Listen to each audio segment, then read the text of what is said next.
सालों पहले एक शहर में साहूकार रहता था जिसके 7 बेटे और एक बेटी थी। बेटी का नाम करवा था। साहूकार ने अपने बच्चों का पालन पोषण काफी शाही तरीके से किया था। सभी भाई अपनी इकलौती बहन को बहुत मानते और उस पर अपनी जान छिड़कते थे। उन्होंने उसकी शादी एक अमीर साहूकार के साथ एकदम शाही तरीके से की। एक दिन करवा ससुराल से अपने मायके आई। सभी भाइयों ने उसका जोरदार स्वागत किया। उन्होंने पहले अपनी बहन को खाना खिलाया और फिर खुद खाया। इसके बाद सभी एक साथ बैठकर बचपन की यादें साझा करने लगे। इसी तरह कुछ दिन बीतते चले गए।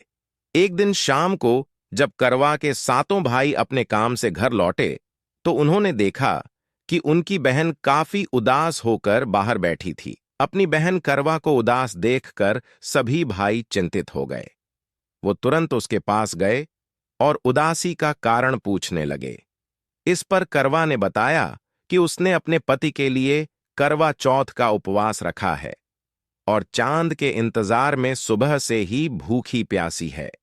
जैसे ही चांद निकलेगा वह उसे देखकर अपना उपवास तोड़ेगी। यह सुनकर भाइयों का भी मन उदास हो गया। वो सभी करवा के इस कष्ट को नहीं देख पाए, खासकर उसका सबसे छोटा भाई जिसे करवा से सबसे अधिक स्नेह था। बहन को भूखा प्यासा देखकर सभी भाई कुछ ऐसा उपाय सोचने लगे जिससे वो अपनी बहन का कष्ट दूर कर सकें। तभी उन्हें एक तरकीब सूझी। सभी भाई तुरंत एक पीपल के बड़े से पेड़ के पास पहुंचे।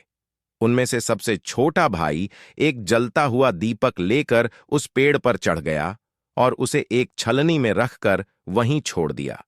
इसके बाद पूरे गांव में हल्ला हो गया कि चांद निकल आया।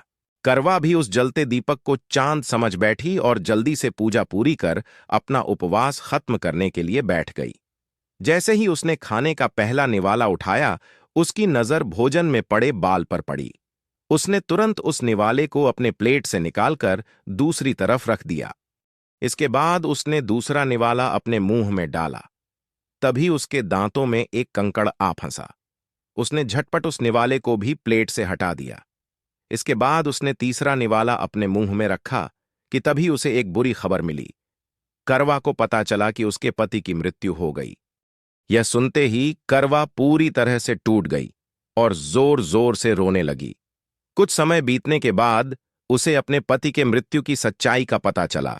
उसे जानकारी मिली कि उसके भाइयों के कारण उसने दीपक को चांद समझ लिया था और अपना उपवास खत्म किया था। इस वजह से देवता नाराज हो गए और उसके पति को मृत्यु दंड की सजा सुनाई।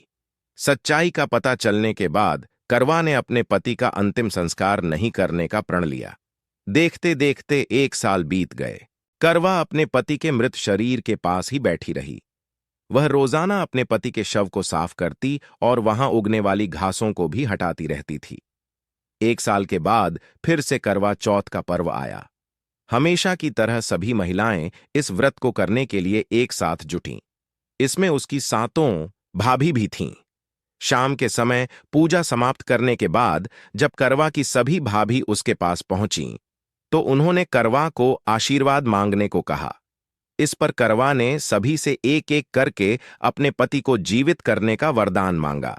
करवा की यह मांग उसकी भाभी पूरी नहीं कर सकती थीं। उन्होंने करवा को समझाया भी, लेकिन वह नहीं मानी। फिर उसकी एक भाभी ने बताया कि उसके छोटे भाई के वजह से ही ऐसा हुआ है, तो उसकी छोटी भाभी ही इस स्थिति को ठीक कर सकती है। यह सुनकर करवा अपनी छोटी भाभी के पास गई और उनके पैर पकड़कर अपने पति को जीवित करने का आशीर्वाद मांगने लगी। पहले तो उसकी छोटी भाभी ने बहुत टाला, लेकिन अंत में उसकी छोटी भाभी ने अपनी तर्जनी उंगली को काटकर उसमें से अमृत की एक बूंद करवा के मृत पति के ऊपर डाल दी। जैसे ही अमृत की बूंद उसके ऊपर गिरी, वह जिंदा हो गया और जय श्री गणेश के नारे लगाने पड़े। इस घटना के बाद से ऐसी मान्यता है कि करवा चौथ का व्रत करने से गौरी शंकर खुश होते हैं और महिलाओं के सुहाग की रक्षा का वरदान देते हैं।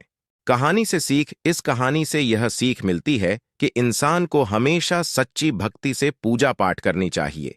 अगर इसमें किसी प्रकार की कमी रहती है तो उसके बुरे परिणाम भुगतने पड़ सकते हैं।